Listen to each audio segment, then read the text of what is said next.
Good morning, YouTube. Bear with bearindependent.com. We have a lot of new people here. Just as a brief aside, if you've ever wondered what in the hell does Bear Independent mean, what it means is that it is my goal to be so wildly independent from the system that when the world ends, somebody has to come walking out of these woods and go, "Hey man, did you hear the world ended?" No, I didn't. I had no idea. Thank you for telling me, though. That's great. I'm going to drink this coffee and eat those sheep and go right over here the other side of this camera to my range and do some work. But thanks for the heads up. I appreciate that. And I say that so that I can say this. I am not an isolationist. What I am is burned out on the world. Your vibe attracts your tribe, right? I spend a lot of time with a lot of people who have put their gonads on the line for the United States of America. And there are a lot of people who are blissfully unaware of the sacrifices that have been made on their behalf. And it's frustrating.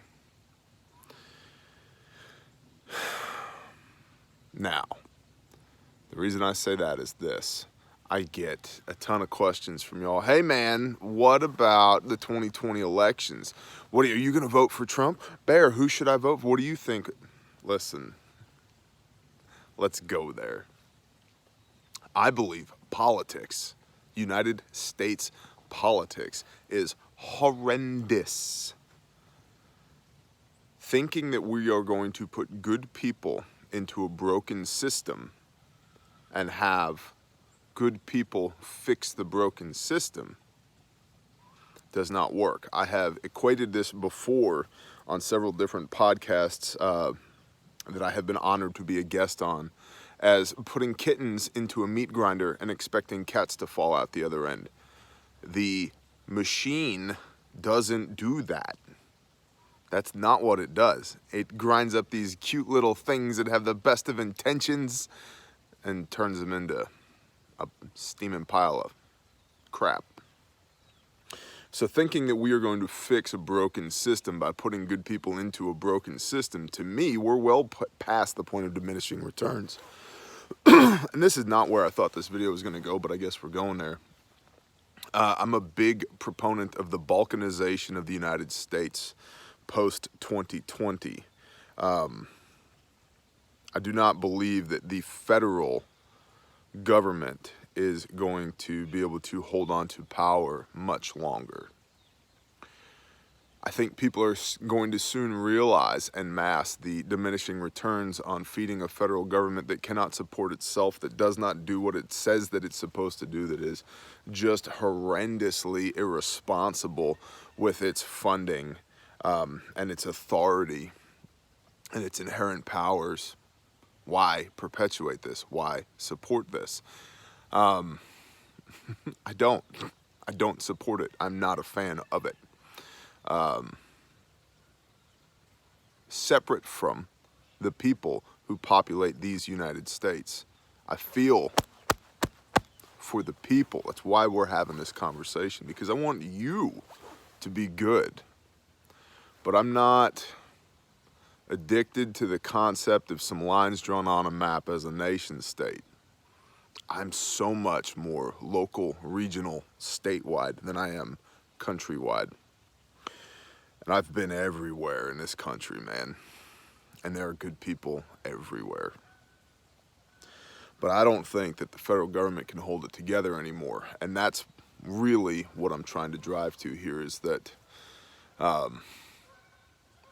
what I think about the 2020 elections, who's going to win, doesn't matter.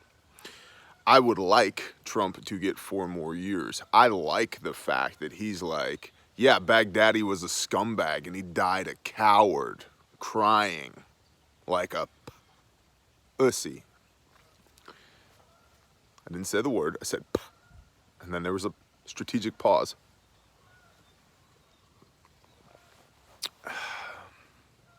I like that. There's a lot of things I don't like about Trump, but man, I like him a hell of a lot more than Hillary or Biden or beta male or Ocasio-Cortez or Pocahontas or any of these other idiots, these pot-smoking libertarians, man, which I got nothing against weed if you use it medicinally, but don't spend 14, 16, 18 hours of your day on your mom's couch in the basement playing Call of Duty high off your gourd and call it medicinal, because it's not, okay? But I digress. Politics doesn't matter. I believe we are past the point of self-governance. We've abdicated that responsibility. We gave it away to our representatives, trusting that they would do their best on our behalf because we got lazy and didn't want to do our best on our own behalf. But again, I digress. So I'm less concerned about who wins in 2020 than I am about the political fallout of 2020, because one half of the nation's gonna get pissed. Now, it's been said, man, you don't want to piss off those conservatives, man. Why? Because every one of them's got one of these, man. There's a rifle behind every blade of grass. The best words. They're tremendous. You should believe me. And you know what? By and large, there is a rifle between every blade of grass. Behind every blade of grass. I just don't think that there's many men behind those rifles. I think there's a whole lot of this. And very little calm, stoic, hard line in the sand. I'm not going there. I will not comply. The end. Make me an example. But I'm not doing it. I think there's very little of that and a whole lot of this. But yet again, I digress. One half of the country is very well armed. The other half of the country is arming themselves and training themselves. Pay attention to what Antifa is doing. Not that Antifa represents one half of the country, because they don't, but they're indicative of the direction that one half of the country is moving. So you can gather a lot of intel just by watching how they operate and what they are doing. There are people of all political stripes at this channel and at our Patreon channel. We have yoga instructing vegans at our channel. Woof woof. Good to see you. Which is the antithesis of the archetype that someone would suggest would watch this channel. Big words, I know, they're tremendous. Build the wall. Melania is beautiful, believe me, tremendous. He died like a coward. Now, here's the deal. The political fallout of 2020, and I get it, we're dancing all over the place here. There's probably people screaming out there, get to the point, Bear. No, I don't believe I will. I believe it's my right to meander all over the place in this conversation while I sip my coffee by one of my creeks out here in the field, because I can, and I'm gonna. The political fallout of the 2020 elections is what gives me pause. It's what I have concern over. And here's why in the broader scheme of things. Political unrest is in of itself enough to get people to take to the streets at times. Take that one thing, put it over here. Now add in food scarcity. We have goose egg for strategic grain reserves in the United States right now. I myself am not confident in my ability to grow food this coming spring because of the property that I'm on and because of the way the weather has been behaving. If we don't get a good spring 2020 planting, and I mean a good one, hopefully a great one, but if we don't, we're gonna have key issues here in the United States. Food scarcity being one of them. Shrinkflation is real, that's happening. Everybody's seen the pictures of the Walmart shelves. Sorry, this product, insert product here, is unavailable due to a nationwide shortage. Okay, now that's not everywhere, but it's a lot of places. I did a thing on Patreon pretty recently where I went to Sam's and was just looking, what do they have? Let's just see what the inventories are. And in my area, not a problem. Anyway, food scarcity, political unrest, and the third, right? So we got food scarcity over here, political unrest over here, and down here, what do we got? Economic downturn. The signs are there. The signs are there. We are overdue for an economic correction. And I believe that Trump is doing everything he can to keep the economy running, and I think the economy is his key issue for November 2020. However, I also believe that if the nationwide economy, and then therefore the global economy, because we are the preeminent nation in the world currently, and arguably there's others, up and comers, and there really are. We need to be paying attention to China a lot more than we are. Russia is obviously Russia, India. I mean, there's other things going on throughout the world. However, if one man and 7.7 something billion people has that much control, why vote for anybody? There's not a human on the planet that should be entrusted with that. But I digress again. But I do believe that Trump is doing what he can to encourage the economy to behave itself. However, we know that these things come in cycles and we're overdue for a correction. So if you combine a softening of the economy, meaning that the dollar will not necessarily be worthless, but that it will be worth less, with a shortage of food, maybe, and this would only be by the hand of the Father, maybe we don't run out of food, but we don't have any excess either. I mean, I get pissed when I peel my kids an apple to eat. I can't believe you take the, yeah, because to get a toddler to eat an apple, sometimes you got to peel it. When she doesn't eat the whole thing, I'm like, come on, kid, don't be wasteful. We waste so much food as a nation. Maybe that'll force us to get better. I don't know.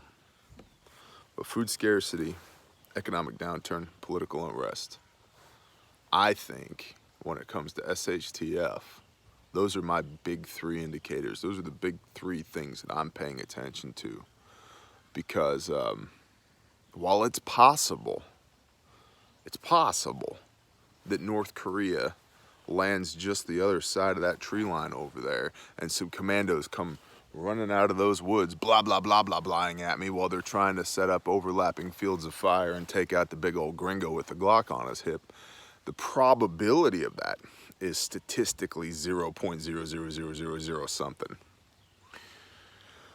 The probability of an economic correction downward is 100%, historically speaking. The probability of food scarcity is probably 50%. Well, if you go on a long enough timeline, it's 100%. Remember, by the time that we meet Abraham in the Old Testament, at the very beginning of the book, they're on their third food scarcity. The third one. What does Messiah say in the end times? Will be wars and rumors of war, and wars, the best words, wars and rumors of wars. And there will be a scarcity of food in the land. These things are cyclical.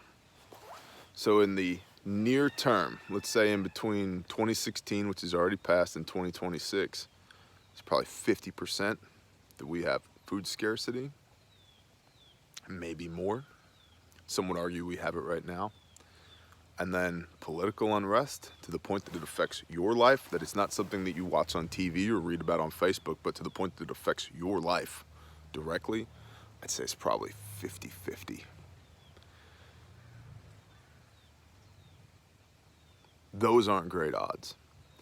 Those probabilities are the kind of things that make me sit up and take notice and think, I should spend more time on my range. I should put more food in buckets. I should have more physical wealth put back. I should continue to build my network and strengthen my tribe. I should have all the things, and more importantly, do all the things. And so when it comes to political unrest, because I've been getting this question a lot lately. Am I concerned about it? Yeah. Am I losing sleep over it? No. But I live here. And I live here by design. This was not an accident. This was a long time of prayer, of saving, of scraping, of busting our asses, combined with provision and blessing that allowed this to happen for my family. But it was no accident. And it's no accident that when Dallas, Texas is on fire because of riots, that I won't be there.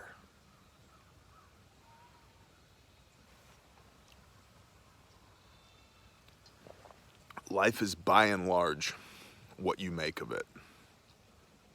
Make a good one.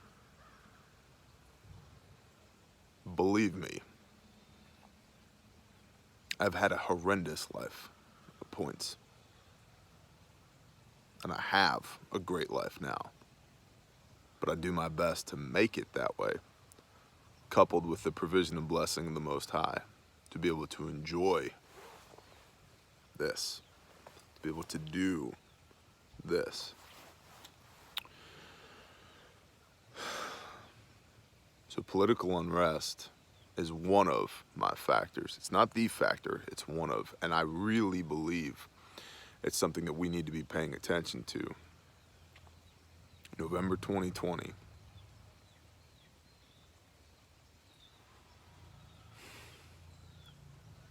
Chew on that for a while, YouTube. Thanks to all the patrons. Thank you guys. I really appreciate you supporting the show. Shout out to my brother NWA Prepper. All of our awesome people who follow the channel. I want to tell you guys, every single one of y'all, other than the handful of trash talkers in the comments and the 4 or 5 idiots who like to show up and thumbs down a video before they even watch it. Sad existence you live. Oh, some guy I don't like just posted a video. Let me stop my life, what little of it there is, and go and thumbs down his video. You're winning, guy. Good job. The rest of y'all, the people who want to be here, I really appreciate you. I really, really do. I want what's best for you. Not necessarily what's best for me. I want what's best for you. And I want you to be able to take these things that I think and that I feel and apply them to your life so that you can be better today than you were yesterday.